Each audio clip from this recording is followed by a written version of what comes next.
You're looking good. Hey, right back at you, brother. So you just said that you just got back from Summit. Were you in the States yourself, or where were you traveling around?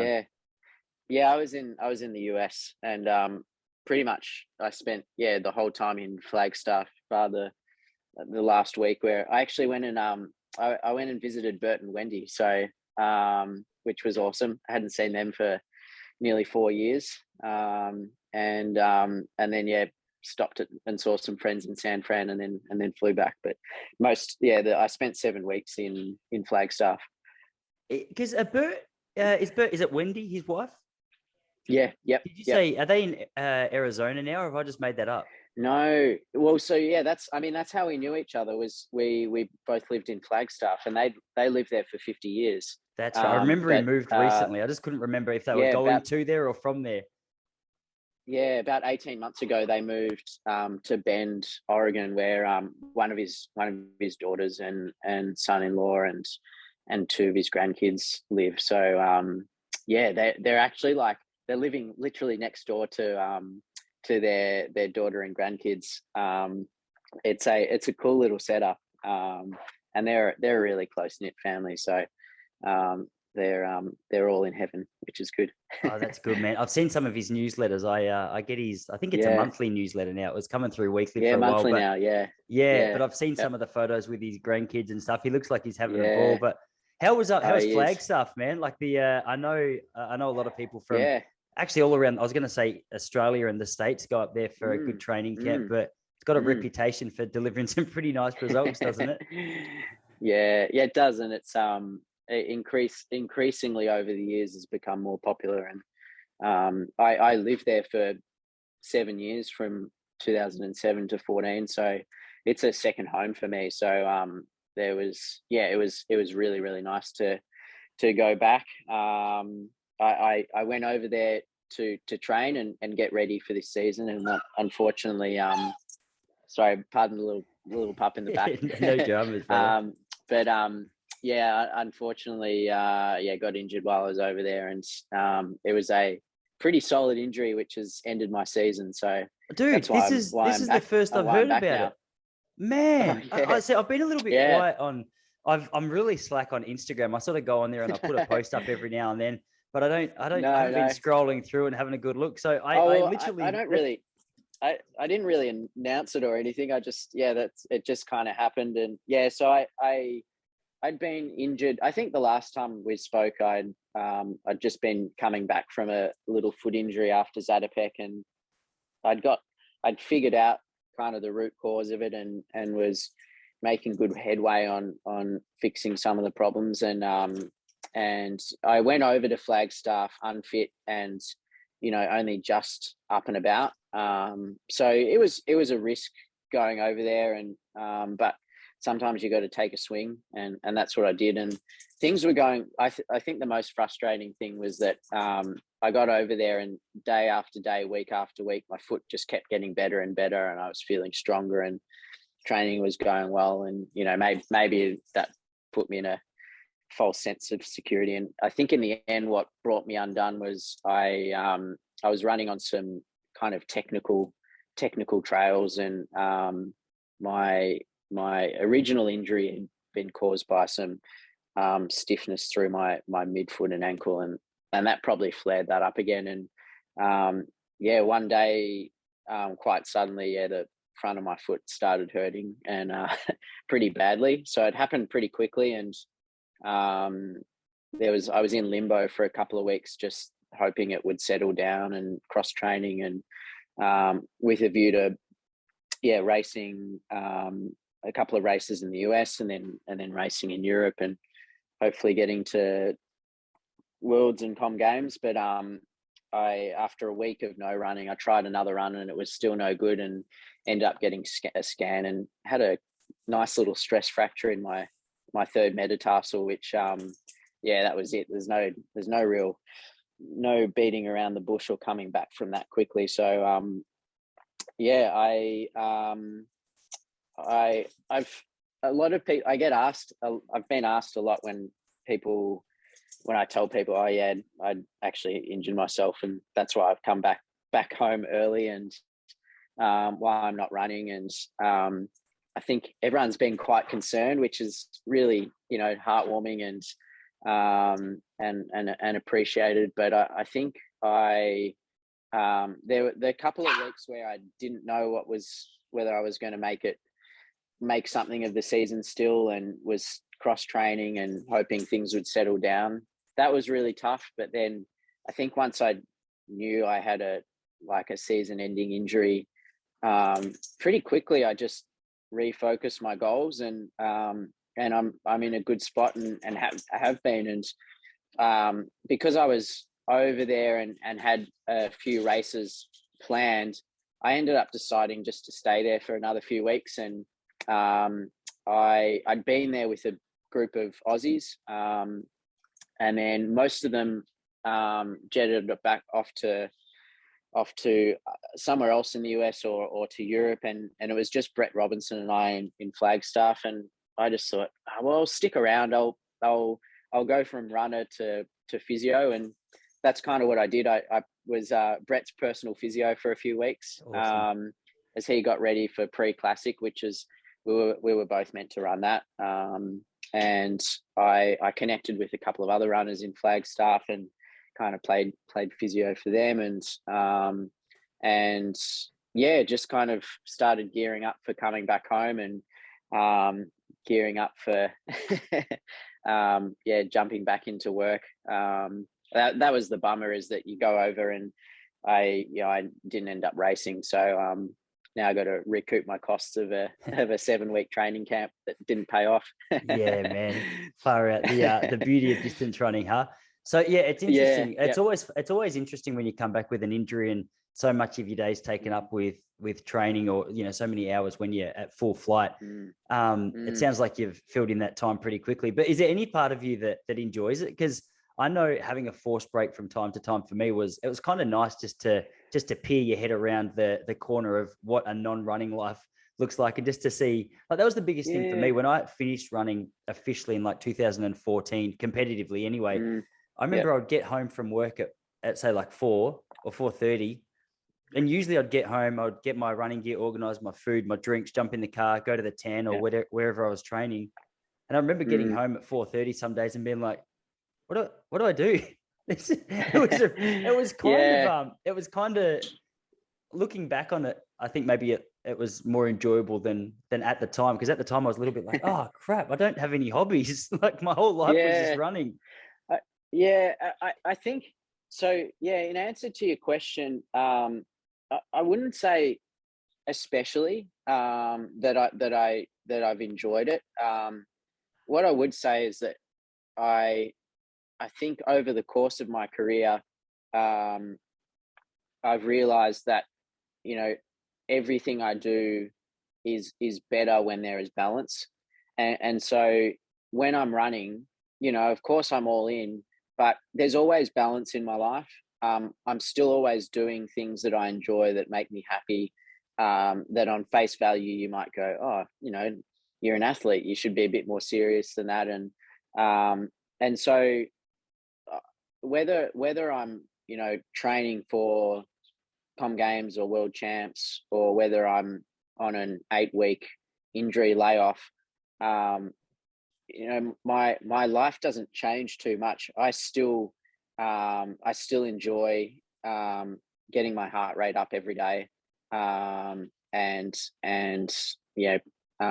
being out of breath, and so I still try and do that at the moment while I can't run.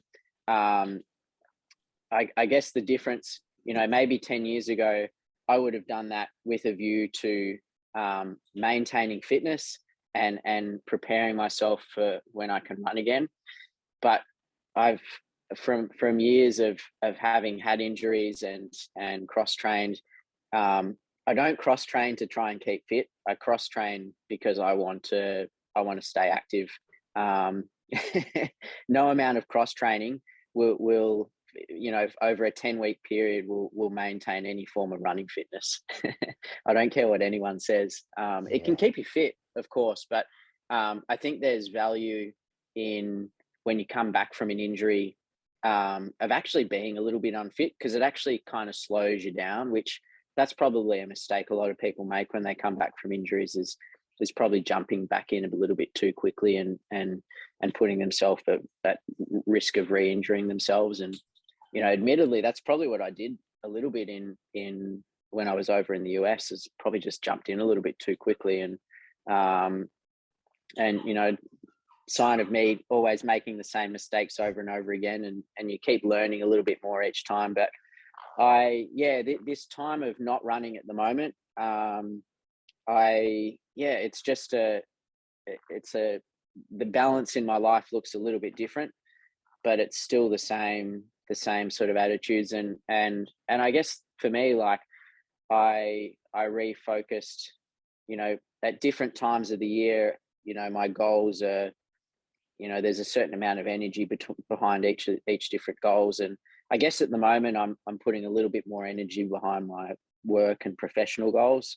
And, you know, in the next 3 to 4 weeks, once I'm starting to run again, more of that energy will go into my running goals, which, you know, I think will certainly include trying to get to World Cross Country next year.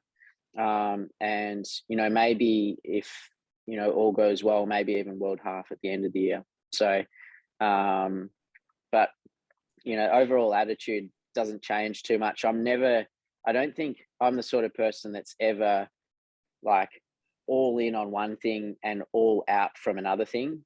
I think everything, just the levels just change a little bit, but the balance is kind of the same. So a long-winded way of saying, you know, this forced break, you know, it's been neither good or bad. It's just been a shift in energy and focus for a few weeks. Yeah, that seems to be the theme of so many of our conversations as well. Like we're on a similar journey in terms of headspace. And it doesn't matter what your energy and time's committed to. There's plenty of opportunities just to learn to sort of adjust to the highs and the lows of whatever it is. I've certainly found that with comedy for sure. I thought a bad race was painful.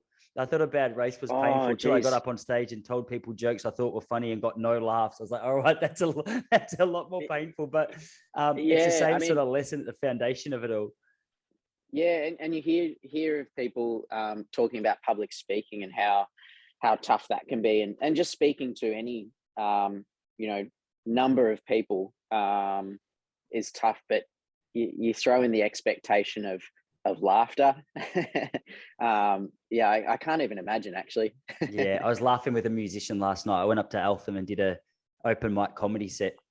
I said, the good news for you is with music, people can be giving you no attention and you're just like, yeah, no, we're just some background noise. People are enjoying it. Yeah. But with comedy, if like people just look like they're sitting there enjoying it, but not laughing, you're like, no, I'm failing. It's just that brutal feedback. Pretty similar to running in the sense that there's just nowhere to hide. Like if you're 20 meters off the back of the field in the last lap of a 1500, it's pretty clear you're not having your best day. And the same's true with comedy. If you're up on stage and you're 5 minutes in and no one's laughed yet, you've got some serious work to do. That's true. Although it'd be interesting to hear what you think. But one thing that I know, and I occasionally remind some other people of, particularly from a running perspective, is that you and I care infinitely more about the outcome, the result, the performance than anyone watching us. Anyone watching us either doesn't care at all, and this is just brutal honesty, cares a little bit but has a short, like, moves on from it very quickly. Or the very few people, like your closest people, your coach, your immediate family. But the number of people that we think care about our performance enough that it will eat them up for more than the time of that performance, it's not that many people. I don't know if it's the same for comedy, but so for instance, if you have a comedy set that, you know, you think, oh crap, that didn't go how I hoped it went. I have lots of those. Hey, see, you're a comedian. But I guess, yeah, maybe it is different for a comedy audience. Do you think many people go home and mull over the fact, oh man, Tyson really just wasn't firing for like it's a great comparison. I don't. It's actually a great Yeah. comparison because honestly, like the amount of people I've seen bomb, I forget it as soon as I leave the building. But if I bomb, I wake up the next morning and I'm like, oh, that's so embarrassing. Yeah. I can't believe I put other people through that, and I have to live with it. But it's a really good comparison because I learned that when I left the running world as well. It was my whole world, and I would look at people who were breaking Aussie records or running big competitions, and I was like, man, these guys are just living the dream. And then you step outside the running world, and you're like, no one really, it's a very niche part of the scene, and that's freeing to me. I wish I knew that when I was running. Absolutely. I think there, in a, so if we are looking at a runner in a runner's life, they have a coach, they have immediate family, they have close friends, and then, acquaintances, and then training partners and competitors, and then depending on how good or well known they are, they have fans and this and that. But that the number of people that so viscerally feel the experience of either success or failure that you yourself feel is probably pretty limited. And I sometimes see, in different arenas, there's this saying, from some people that have a chip on their shoulder, they say, oh, haters gonna hate. And I always see people say that, and I kind of wonder to myself, hey, I wonder how many people, actually hate you or actually care enough that that they have a visceral feeling towards you. I suspect that there's probably far less of those people than maybe you think, and that a lot of that sort of that feeling of, oh yeah, like, people that hate me for this, or they're gonna talk about this performance, or oh, this guy choked, or that person choked.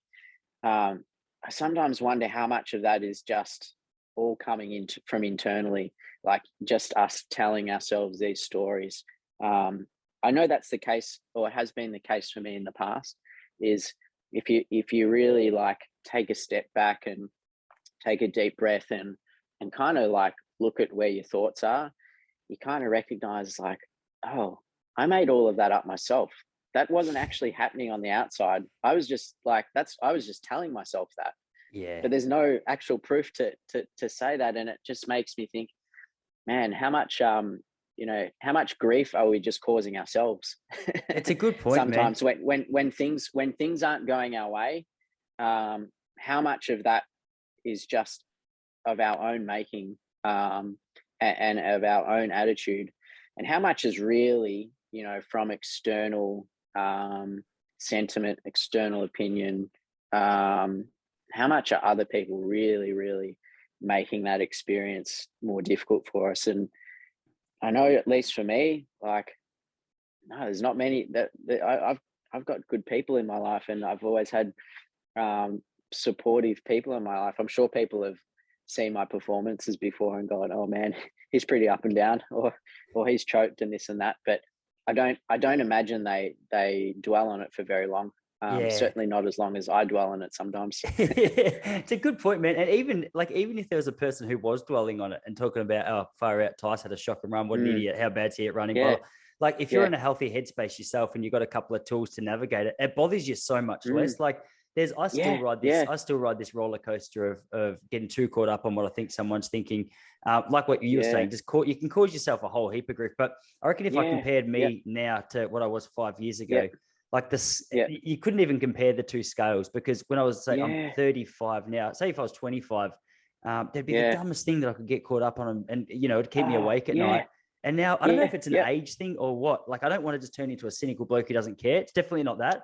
I want to, but I would like to just be able to get like a healthy, which I think I have, a really healthy degree of going, all right, this is what I believe, this is what I think. I'm not trying to upset anyone in particular.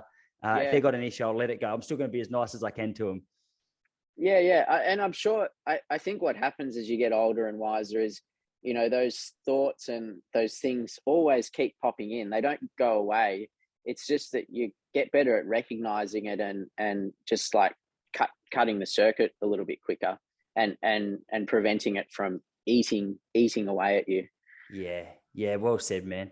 Dude, before we sort of went down that little rabbit hole, we were just talking about your injury, and before I completely just steer this thing in the wrong direction, I wanted to bring it back there, because I know there's plenty of listeners here who currently or recently have had injuries that it's really difficult to sort of navigate your way through. But you were saying that there's a few points that I sort of put an asterisk next to as you were speaking about the return to running, despite how much CrossFit training or what am I trying to say?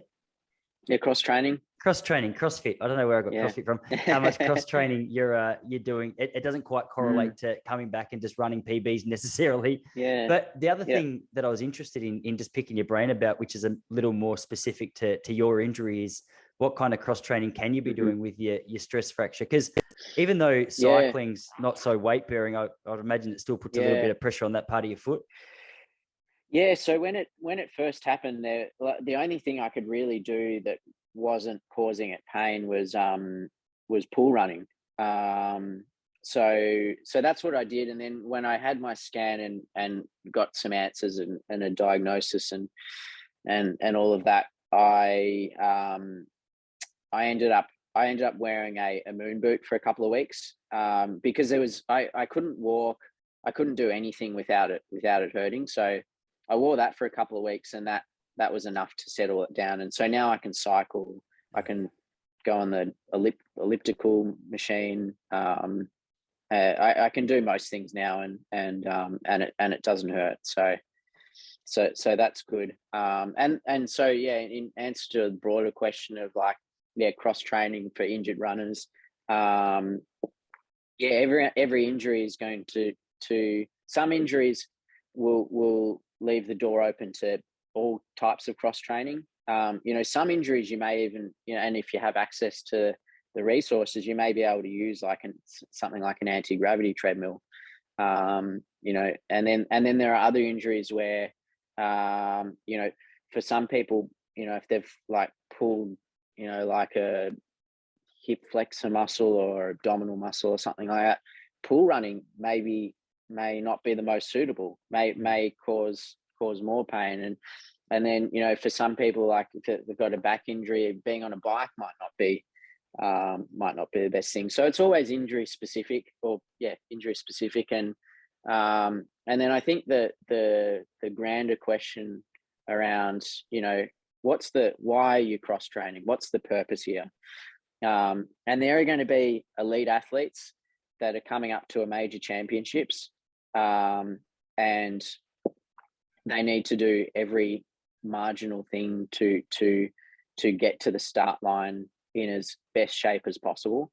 And so for some of those people, frantic cross training is the only answer. And I've been in a world for the last 10, 15 years where that's a reality for a lot of athletes.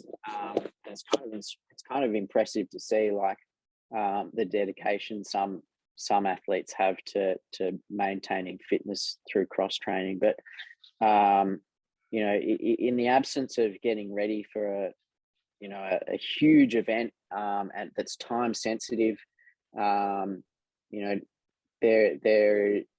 are not many cross training things that are specific enough to really keep you running fit. You can keep your cardiovascular system in good shape, but if you have 4 to 6 weeks off running, you're going to start running, and it's going to take a little bit of time. You're not going to be able to jump back in where you left off.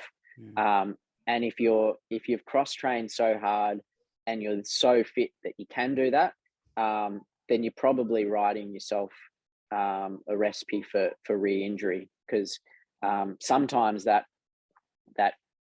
fitness that you've maintained gives you a false sense of I can do this, I can do that when you get back.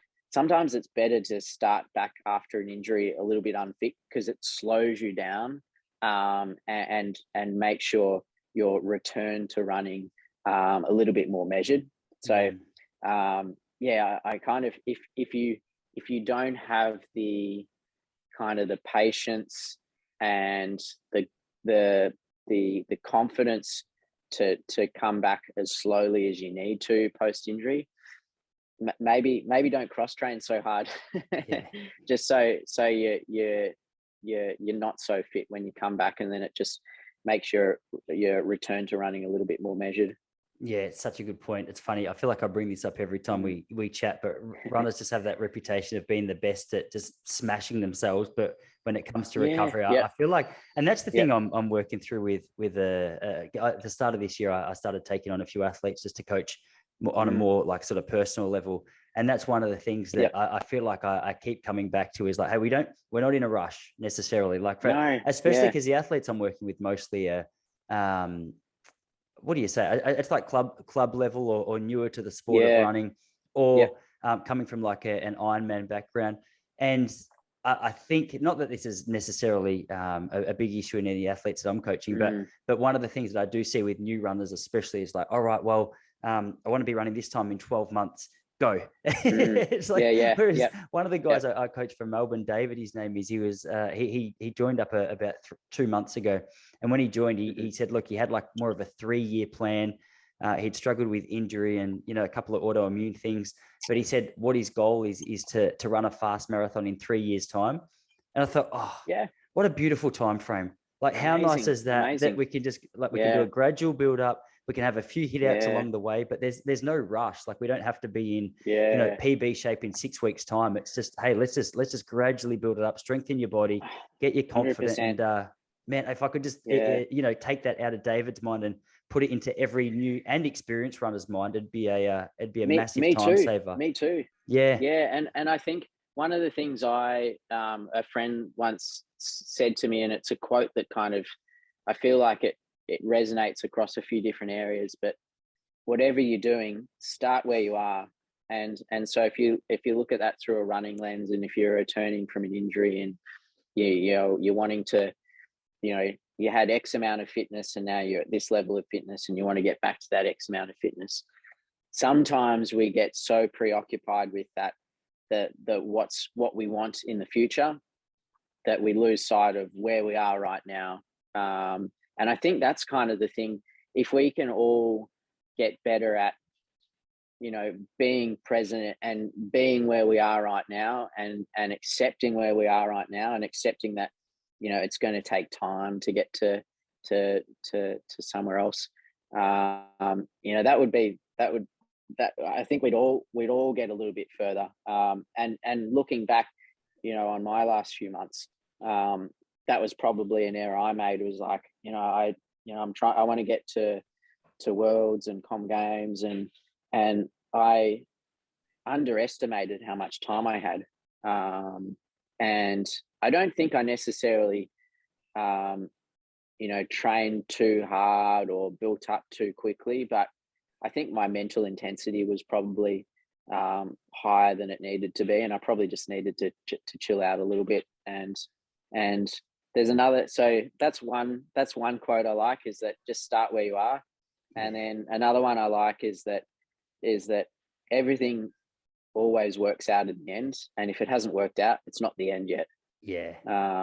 And so I think the same can be said about fitness, is that if you're coming back from injury, you will run again. You will, well, for most people, sometimes that's not always the case, unfortunately, but for most people, you will run again, and you will be as fit as you were before. And maybe just letting go of that notion of it's got to be in a certain time frame. Because often, once you start letting go of that, things go a lot more smoothly, and then you inevitably end up where you want to be, potentially earlier than you expected, because you're actually patient and you didn't rush it and didn't re-injure yourself or ran into little niggles and hurdles along the way. Yeah, it's a good point, man. So how far, with that being said, like, how far away are you personally from returning to some jogging form of training? See, I thought I'd be starting some jogging in 2 weeks, but I went and saw my physio on Wednesday, and he politely said, no, you're going to be 4 weeks away. which is fine. So I'm now restarting some heavy calf work in the gym, which is what I had been doing before this injury happened, and I think it was actually helping.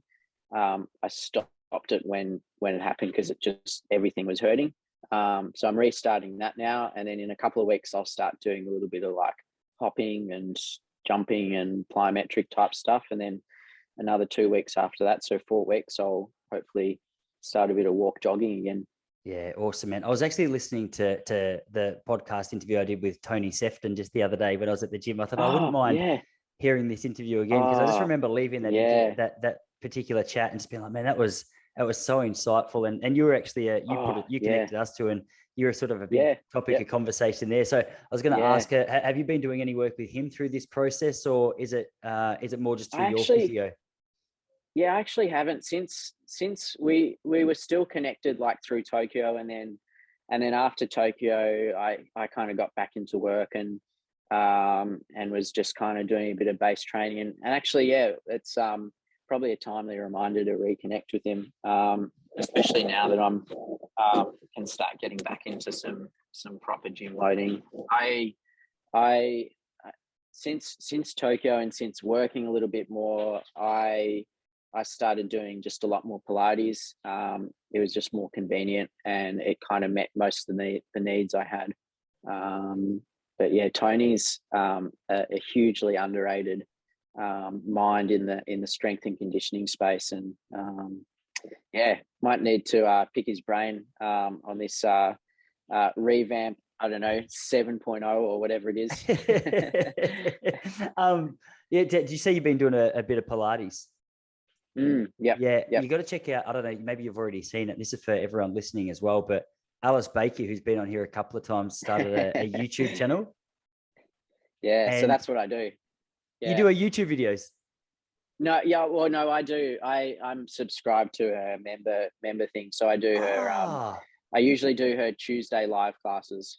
Yeah, man, she's such good value. If you don't know what I'm talking about, Alice Baker, she's a qualified physio herself, isn't she? But also a Pilates teacher, and I won't go through the whole story again, but I got a real rude shock doing one of her classes one day, because I thought I was a big strong guy, and we were doing a Zoom class, and I just got taught a new lesson. So I might actually, I'll even put a link. Her classes are very humbling. Yeah, for sure. And she's just a unit, like so much strength. And I had a video on here the other day going through one of her classes, and my wife came up and she's like, who the hell is this? Like some of the movements she does and makes them look so easy. I'll put that link in the description of this podcast for anyone who's interested in checking it out. I think she gives like a free trial, or I might just be making it up. Check out her website anyway, because she's got a great reputation. Get a free week. Yeah, there's a free week trial, and there's a heap of free content on her YouTube channel too. So definitely check that out. Yeah, I'm trying to convince her. Well, I actually haven't sent her the message yet, so this could be the first time she hears it. But I'm putting together a Falls Creek camp for the end of the year. Just going to take 10 athletes up for like a week. Cool. So if you want an Airbnb, bro, let me know. We'll do it. But I'm going to try and convince her to come up and run a couple of sessions with the athletes that I'm working with up there, because I reckon she'd just be such a great addition to the team. I reckon she'll be a solid yes on that one. Yeah, that'd be awesome, because I feel like she's one of the names that just keeps coming up. So people, if they don't know her by face, they definitely know her by name. But man, we're getting the countdown here. Sorry, it couldn't have been a bit more of a extended chat today, but as I said, we're getting ourselves ready because next week we're going to the States, as you know. And we've got a few things to tick off before then. So we're just in. It's so funny, man. We're just in checklist mode, just going through the last minute things, because we're going to do like a 6-week stint over there. All going well. That's great. Yeah, I'm hoping. Hopefully when you're back, I'll hopefully be up and doing a little bit of jogging by then, and hopefully we can catch up in real life down Queenscliff. I feel like the theme of our conversations every time we kickstart a conversation is, dude, it's been way too long, and I mean it every time. But man, as long as you're not fit, I agree to a run with you anytime. I went out. I was across the road from your street up in Queenscliff the other day. There's just opposite Swan Bay. There's like some grasslands there. I think it might have been where the old high school was. I went down there and I thought, yeah. I was going to mention this before when you were speaking about just getting yourself breathing. And there's a gradual incline there. I just did like 6 or 8, like 100-meter sprints up that hill. And to talk about getting the breath going again, my heart was reawakened. It was a nice little workout. Yeah. So yeah, dude, I'll keep training so I can be in fine form for when you come back at low fitness. Very good. Very good. Well, All right, enjoy. Good luck this afternoon, and enjoy your trip to the US. Thanks a lot, man. I'll see you soon. See you, everybody.